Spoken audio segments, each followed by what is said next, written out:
सभी कथा प्रेमियों को, सभी मानस प्रेमियों को, सभी भक्तजनों को मेरा कोट कोट नमन स्वीकार हो। मैं इस कथा प्रसंग में आप उस बात का वर्णन करता हूँ कि जब संपाति ने बता दिया कि त्रिकूट पर्वत पर लंका में अशोक वाटिका में सीता जी बैठी हुई हैं और तुम में से जो साहसी हो, जो इसको कर सके, वो समुद्र पार करके उनकी खोज करो और उनसे जा कर के मिलो जा कर के। तो तुलसीदास जी ने कैसा वर्णन किया है कि जो ना गए सत जो जन सागर, करे सो राम काज मत आगर। ओ मोई बिलो के धरो मन धीरा, राम कृपा कस भयो शरीरा। पापियो जा कर नाम सुमिरे, अति अपार भाव सागर तरी। उतास दूत तुम तज कदराई, राम हृदय धरि करौ पाई। निज निज बल सब काऊ भाषा, और पार जाय कर संशय राखा। जरठ बयू अब कहे रिक्षे जाओ, नहीं तनरा प्रथम लव ले जा। और जब त्रिविक्रम भय खरारी, तब मैं तरन रहो बलभारी। जब सब में वार्ता हुई पूरे समस्त वानरों में, हनुमान जी के साथ और जामवंत जी के साथ, तो जामवंत जी ने खुद भी कहा कि मैं तो भैया बूढ़ा हो गया, नहीं तो मैं अकेला ही काफ़ी था। जामवंत बहुत शक्तिशाली थे। देखिए, बताते हैं कभी कभी ऐसा कि जहाँ शक्ति होती है वहाँ दिमाग कम होता है, लेकिन हमारे जामवंत जी में दोनों ही बातें थीं। वे महा बड़ा कुशाग्र बुद्धि के थे और महाबलशाली भी थे, लेकिन बुढ़ापा होने के कारण उनकी हिम्मत नहीं पड़ रही थी। तो उन्होंने फिर अंगद से कहा, अंगद की ओर देखा, तो अंगद ने क्या कहा कि अंगद कही जाऊँ मैं पारा, और जिया संशय कछु फिरती बारा। और जामवंत कहे तुम सब लायक, और पठिय किम सब ही करनायक। और कहे रीच पति सुनु अनुमाना, का चुप साधे रहो बलवाना। ओ पवन तनय बल पवन समाना, बुद्धि विवेक विज्ञान निदाना। बुद्धि विवेक विज्ञान निदाना। तुलसीदास जी ने एक जगह और लिखा है कि अतुलित बल धामम हेम शैलावदेयम, धनुजवन कृशानम ज्ञानी नाम अग्रगण्यम। क्या चीज़ लिखी है कि रघुपति प्रिय भक्तम बात जातम नमामि।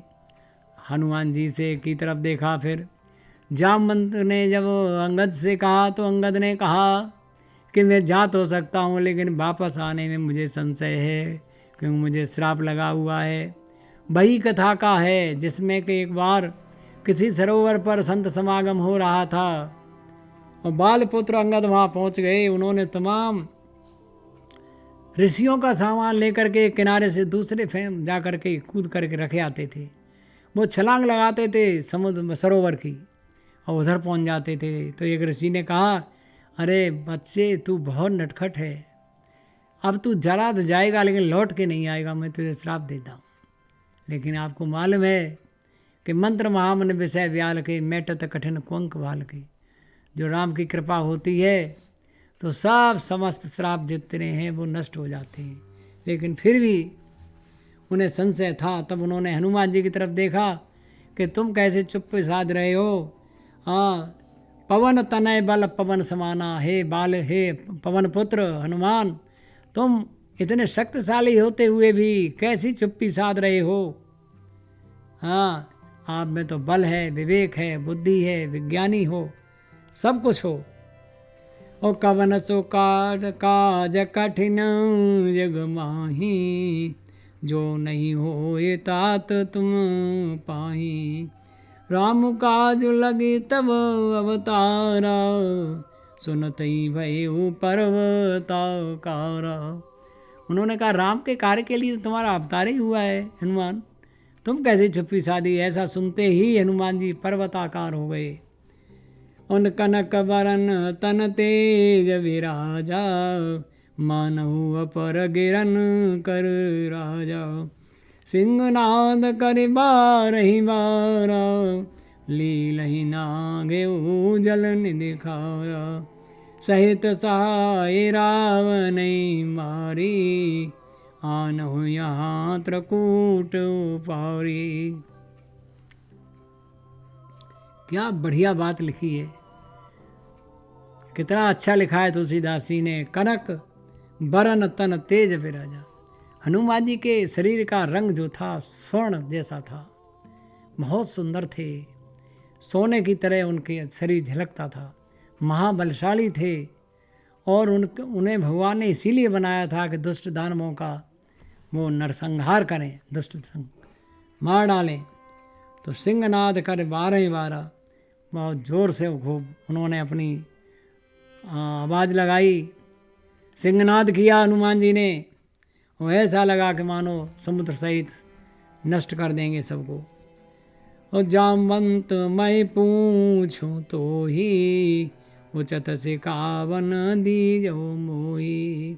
इतना करहो तात तुम जाई। तब जामवंत जी ने बताया तुम्हें इतना करना है केवल, कि इतना करहो तात तुम जाई। हो सीते देख काहू सुध आई, तब निज भुज बलराज नैना। कौतुक लागे संग कपि सेना। केवल इतना जा कर के लंका में ये पता लगाओ कि सीता जी कुशल से हैं, कहाँ पर हैं, कैसे हैं। इन सब बात का पता लगा करके उनके बारे में संपूर्ण जानकारी उनसे मिल करके आ जाओ। इसके बाद सेना सहित चलेंगे और रावण को मार करके सीता जी को मुक्त करा कर यहाँ ले आएंगे। अब इस कथा का यहीं विराम लगाते हुए आप सभी को मेरा प्रणाम स्वीकार हो। आगे की कथा में फिर मिलते हैं। नमस्कार।